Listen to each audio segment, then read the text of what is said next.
I'm Rick Harp. This is your APTN News Brief for Thursday, March 28th.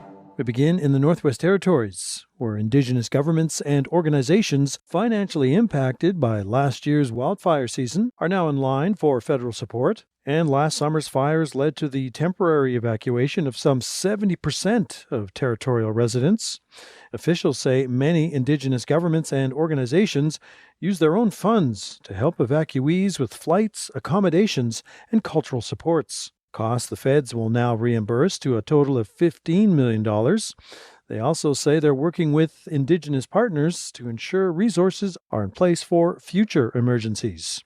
To British Columbia, where a desperate search is underway to find two women who've gone missing from the same small town. Tina House reports. March 15, 2023 was the last time anyone seen or heard from Shelley Supernant's 29-year-old daughter, Darylyn Supernant. Her last sighting was when she left her mother's house in Dawson Creek, a small town in northeast BC. And ironically, on December 2, 2023, Darylyn's first cousin, 40-year-old Renee Didier Supernant, also went missing from Dawson Creek, BC. Renee was last seen at the Lone Star nightlife bar. She is a mother of two. I don't know what to think, where she is, so many things been going through my mind. You name it, it's gone through. Good, bad, scary. Shelley is in Vancouver along with her husband Everett looking for them. I've been driving up and down these streets as much as I can look at people on the street to see if possibly she might be here. Desperately wanting my daughter and Renee to come home. I look at vans differently, roads, ditches, everything. Everything is different light with no light at the same time. Okay. And so the same routine for many family members of missing people begins, putting up posters and asking anyone if they have seen their family members. How are you? My daughter Darylyn's been missing over a year now, and then my niece has been missing. I remember her. You think you remember her? Oh, I do. I know I remember her. Oh, okay. Where did you see them? Which one? That picture right there. This one here? Yeah. And for Shelley, any tip she gets, she shares with RCMP. Today, they are joined by members of the Butterflies and Spirit Dance Group who devote their time in helping families like Shelley's. Lorelei Williams has some advice on how police can do an even better job. They do need a separate team just to be searching with the families every day. When the families come, we'll search with them morning, day, or night. Sometimes I'm out in the middle of the night with them, but as long as you're with them, you'll get the tips. You'll get certain people that will talk to you, and definitely not to be in uniform. And for Shelley and her husband, they're still clinging on to hope both women will return safely, but it's taken a huge toll on them. I love you both. Please come home. Everybody misses you like you wouldn't believe. I'm beside myself. I don't know what to think some days. Some days I don't even want to wake up, just keep sleeping. The RCMP have recently contacted Shelley to collect DNA, and she was reassured that both cases are still active, open investigations. Tina House, APTN National News, Vancouver. Turning to Manitoba, where a matriarch circle has been formed by the province.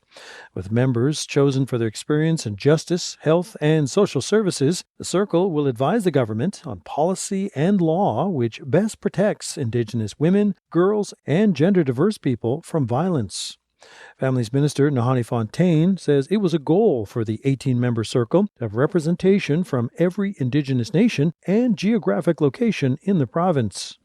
Karen Swain is an elder with the Matriarch Circle. Actor and former politician Tina Keeper is one of its members. Matriarchs are an important part of our families, our communities, and our nations. So what we're saying in this Matriarch Circle is that we are strong, we're caring, and the violence won't continue. And that we also want to share with Canada our values of strength, commitment, equity for women, the understanding that women are at the center, we are the decision makers, and that we honor that with ceremony and with our actions. Still in that province, where the ongoing drug crisis has taken its toll on outreach workers. Chronically under-resourced, those workers were hit with an overdose-related death of one of their own last weekend. Marion Willis is with St. Boniface Street Links. It's like fighting a war with a water pistol. We're fighting a bigger war, and we're still trying to do it with a water pistol. We have no resources to work with here. Shared Health Manitoba says the province's 90 detox beds can accommodate around 525 people each year. Compare that to the over 5,700 Manitoba emergency room visits last year due to drug overdoses and nearly 450 drug-related deaths. Manitoba's addictions minister says the province is working on solutions, including a supervised consumption site and adding more beds, but says more will need to be done to address a complicated crisis. And finally, a man serving time for the 1975 murder of Annie Mae Pictou Aquash wants to return to Canada. Suspected of being an FBI informant, Aquash was 30 years old when she was murdered. Her body was discovered in February 1976 on the Pine Ridge Reservation in South Dakota. Decades later, John Graham was extradited to the United States to stand trial in Aquash's death. He's now serving a life sentence in a South Dakota jail, a sentence he hopes to serve the remainder of in Canada. Denise Maloney is Aquash's daughter. It's interesting, this continuous cycle of re-traumatization that our family has had to experience over the last 20 plus years. Our family was served with 2 injunctions when we tried to bring my mother home by John Graham's defense committee. The significance of him asking to come home, it hits really hard for us because we never got the opportunity. It would have been nice for us to bring her home. He's 25 years to live his life, to grow his family, to live free while the lies that he and his counterparts participated in hiding the actual facts that it was American Indian Movement members that murdered my mother. It's a reminder of how families of MMIWG and 2S individuals in this country are not centered and valued. He's had a whole team of lawyers defending his rights for the last 20 years. Our family has been on our own defenses and our own devices. His actions have impacted my constitutional matrilineal rights to have my culture and my language, to be able to share that on to the next generations. That has impacted Annie Mae's grandchildren.